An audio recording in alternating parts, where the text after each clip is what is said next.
Assalamualaikum warahmatullahi wabarakatuh. Saya Febri Ulfa Yustira dari tingkat 2B. Di sini saya akan menjelaskan tentang atonia uteri. Atonia uteri atau relaksasi otot uterus adalah uteri tidak berkontraksi dalam 15 detik setelah dilakukan penjahitan fundus uteri atau plasenta telah lahir, menurut Debkes 2002. Atonia uteri adalah kegagalan serabut-serabut otot miometrium uterus untuk berkontraksi dan memendek. Atonia uteri adalah suatu keadaan di mana terjadinya kegagalan otot rahim yang menyebabkan pembuluh darah pada bekas implantasi plasenta terbuka sehingga menimbulkan perdarahan. Atonia uteri adalah suatu kondisi di mana miometrium tidak dapat berkontraksi dan bila ini terjadi, maka darah yang keluar dari bekas tempat melengketnya plasenta menjadi tidak terkendali. Menurut APRI 2007, atonia uteri adalah kegagalan serabut-serabut otot miometrium uterus untuk berkontraksi dan memendek. Hal ini merupakan penyebab perdarahan postpartum yang paling penting dan bisa terjadi segera setelah bayi lahir hingga 4 jam setelah persalinan. Atonia uteri dapat menyebabkan perdarahan hebat dan dapat mengarah pada terjadinya shock hipovolemik. Atonia uterus adalah penyakit pada wanita di mana rahim tidak berkontraksi setelah melahirkan. Kondisi ini dapat menyebabkan perdarahan postpartum yang dapat mengancam jiwa. Kontraksi umumnya terjadi setelah melahirkan untuk menekan pembuluh darah yang menempel pada plasenta dan mencegah perdarahan. Otot-otot rahim berkontraksi dan menyusut untuk mengangkat plasenta.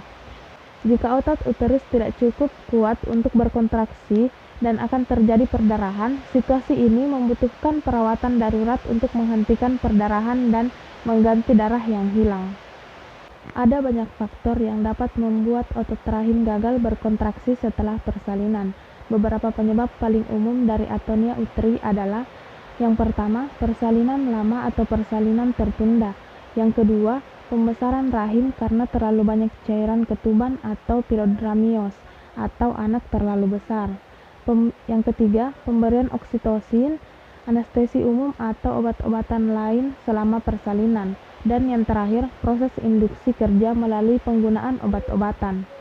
Selain itu, ada banyak kondisi lain yang juga dapat meningkatkan risiko atonia uteri. Ini termasuk kehamilan kembar, riwayat lebih dari 2-3 bagian, persalinan dibantu dengan pinset atau vakum, usia di atas 35 dan obesitas juga disebutkan secara medis dan memiliki risiko atonia uteri yang lebih tinggi. Atonia uteri memiliki faktor risiko. Faktor risiko untuk atonia uteri juga merupakan faktor risiko untuk perdarahan postpartum.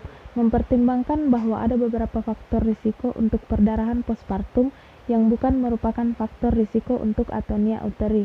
Berikut ini adalah faktor risiko atonia uteri. Yang pertama, preeklamsia, kedua, plasenta previa, yang ketiga, endometrium tipis, yang keempat, sisa-sisa plasenta retensio, yang kelima, persalinan lama atau cepat, yang keenam, jarak kehamilan yang pendek, yang ketujuh, gangguan gizi pada ibu hamil, yang kedelapan, anemia selama kehamilan, kesembilan, multiparitas atau lebih dari 5 kali selama kehamilan, yang ke-10, abnormalitas uterus seperti leimomioma kelainan bawaan, dan yang terakhir, rahim terlalu renggang akibat anak besar, hamil kembar, gameli, hindramnion.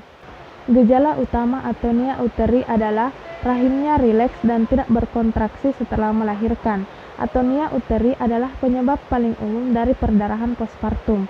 Perdarahan postpartum didefinisikan sebagai kehilangan darah lebih dari 500 ml setelah plasenta dikeluarkan. Gejala lain yang dapat timbul apabila ibu mengalami perdarahan pasca melahirkan antara lain adalah: yang pertama, pendarahan berlebihan dan tidak terkontrol setelah kelahiran anak.